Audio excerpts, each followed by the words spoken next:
So today's thought is जिनने भी fees नहीं भरी है वो अपनी फीस भरे। हाँ, हमारे स्कूल में जिन भी बच्चों की फीस नहीं भरी होती थी उनकी सामूहिक बेइज्जती होती थी। और उससे भी ज्यादा दर्द की बात यह है कि वो जो बच्चा थॉट पढ़ रहा है उसने भी फीस नहीं भरी है।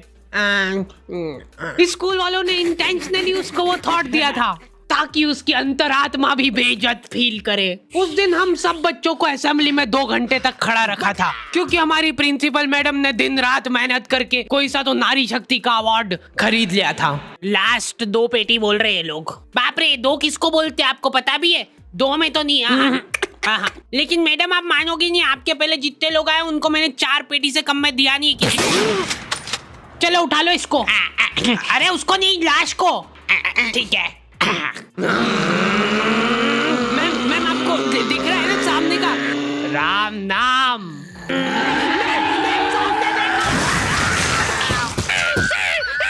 उस दिन हमारे स्कूल में अवार्ड के सेलिब्रेशन के लिए अलग तैयारियां चल रही थी। तो और मतलब पढ़ाई लिखाई कैसी चल रही है अपने फिर? हैं कुछ हेल्प वगैरह लगेगी क्या? अरे मैम का स्केच। हाँ, हार्डी को बोला तो था। मैं स्कूल में स्केचेस का धंधा करता था, 100 रुपए प्रति स्केच और लड़कियों का फ्री में। मैंने एक बार चमेली का स्केच बनाया था। उसने बनाने का बोला नहीं था, मैं खुद से बना के ले गया था। वो देख के वो एकदम इम्प्रेस हो गई और उसने जाके अपने बंदे को दिखा दिया। ये देखो हार्डी ने बनाया, कितना अच्छा बनाया यार, हूबहू लग रही हूँ मैं एकदम। उसका बंदा राजेश और उसके साथ 2-4 लौंडे लपाड़े और। बहुत स्केच बनाना आ रहा है देखो आजकल, हमारा भी बना दे कभी। अरे भाई पर हुआ क्या?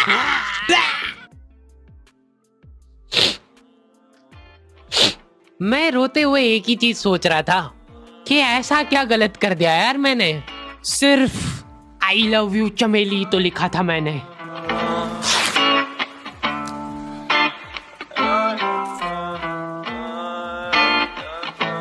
नाम तेरा है ही क्या मुझको तो खबर नहीं, गलतियां ये सारी उन रातों की है, जिंदगी तो चल रही मैं मगर थमा हुआ, शायरी ये सारी मेरी बातों की है। नाम तेरा है ही क्या मुझको तो खबर नहीं, गलतियां ये सारी उन रातों की है, जिंदगी तो चल रही मैं मगर थमा हुआ, शायरी ये सारी मेरी बातों की है। ये क्या बना के लाए हो? मिट्टू लग रहा है एकदम। निकलो।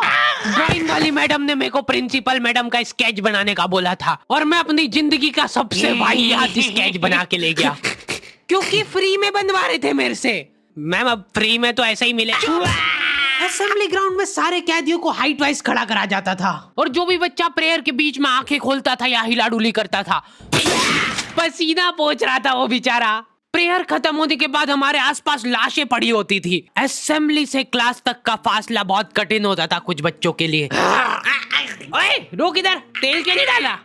सर वो मेरे घर पे जो कोई भी तेल लगा के नहीं आता था उसको घसीट के काल कोठरी में फेंक देते थे लोग और वहीं पे 25 लीटर वाली सोयाबीन तेल की केन उसके ऊपर ढोल देते थे। सर मैं कल डाल के। बेचारे बच्चे फिर भी जैसे तैसे अपने क्लासरूम तक पहुंच रहे हैं और वहाँ पे टीचर के आते पता ही नहीं है, उनकी अलग मीटिंगें चल रही है ऑफिस में।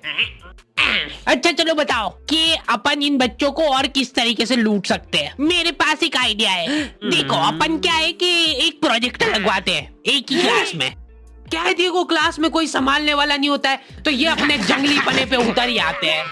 मैं कह रहा हूँ लोहे की स्केल से बेंचे रगड़ रहे हैं, मिस्त्री फेल हो जाए इनके सामने, ऐसा फिनिशिंग वाला काम करते थे। लेकिन इनके जंगली पने यहीं पे खत्म नहीं हो रहे। 2 लौंडे उठे और उन्होंने उनकी बेंच उठा के खिड़की से बाहर फेंक दी। अब उनको देख के बाकी बच्चे भी क्लास का सारा सामान उठा के खिड़की से बाहर फेंक रहे। और क्यों कर रहे हैं ये सब वो इनको खुद को नहीं पता है। मैम शायद बाहर छोड़ो, इधर ध्यान दो ना आप। तो अपन ये जो प्रोजेक्टर लगवाएंगे इसको अपन नाम देंगे स्मार्ट क्लास और उसकी अपन लेंगे अलग से फीस। ठीक है, पर कभी किसी बच्चे ने नहीं दी तो? अरे भूषण जी, फीस पेरेंट्स देते हैं, बच्चे नहीं। 1 हफ्ते में 1 पीरियड लगता था स्मार्ट क्लास का, जो बच्चों को स्मार्ट बनाने के लिए काफी था। पॉपकॉर्न लाया था ना तू आज? खोल टिफिन। मूवी चलेगी अभी, मूवी। ये लोग ऐसे बैठे कि अभी लड़की आके मुजरा करेगी इनके सामने। जिन भी बच्चों ने वो एक्स्ट्रा फीस नहीं भरी होती थी उनको वो 1 पीरियड के लिए क्लास के बाहर जाना पड़ता था। ये सब हरकतों में ही 10-15 मिनट निकल जाते थे। उसके बाद टीचर आके जैसे ही प्रोजेक्टर चालू कर रही है उसकी आधी स्क्रीन जने का सीलिंग पे ही चढ़ रही है। तो अब उस स्क्रीन को फिक्स करने के लिए एक एक्सपर्ट आदमी को बुलाया जाता है। हाँ, सही सोच रहे हो। भूसाड़ा।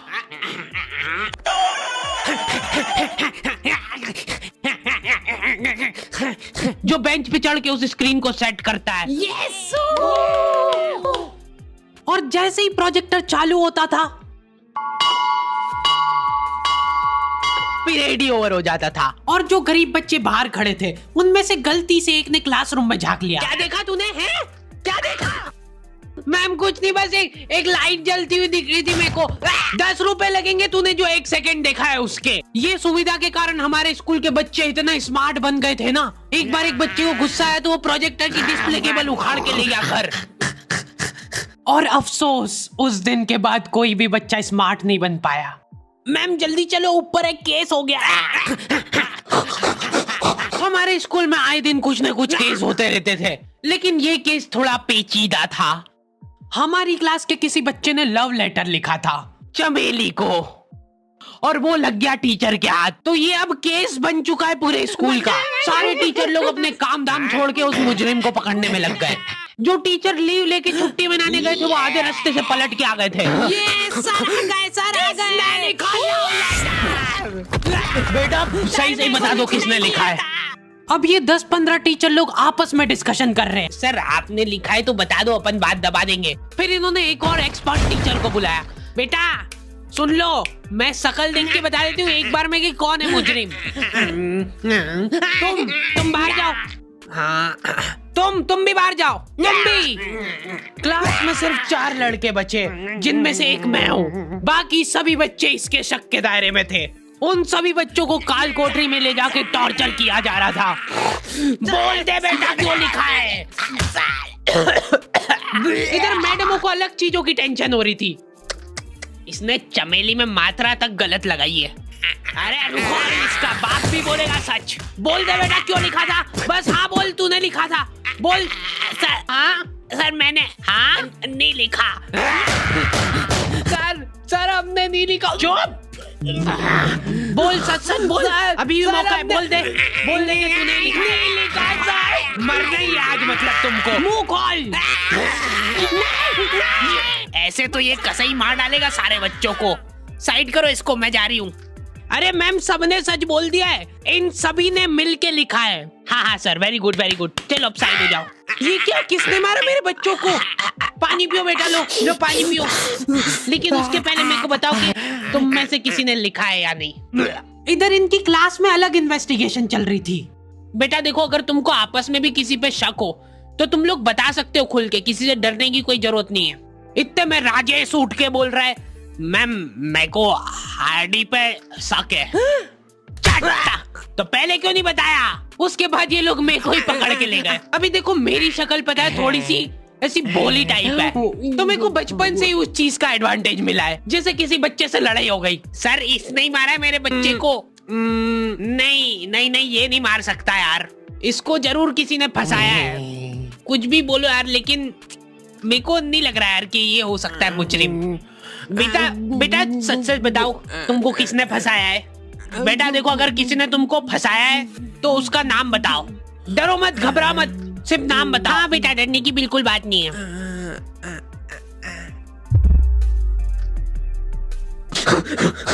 राजेश कौन है? सर मैं। बस उसी दिन राजेश मेरे को आखिरी बार दिखा था, लेकिन वो लव लेटर किसने लिखा था वो आज तक रहस्य ही है। तू लगे सामने खड़ी है तू, लगता जैसे अपने आप से लगी, खुली किताब जैसे मेरी प्यारी चमेली। नाम तेरा है क्या मुझको तो खबर नहीं, गलतियां ये सारी। ओके, तो दी एंड हो चुका है। और आई नो वीडियो बहुत लेट। तो सबर नहीं कबर में ही लेके जा रहा सारी बातें तेरी, बादल रहते चुप अब वो रहे बरस नहीं तरसते मेरे ख्वाब।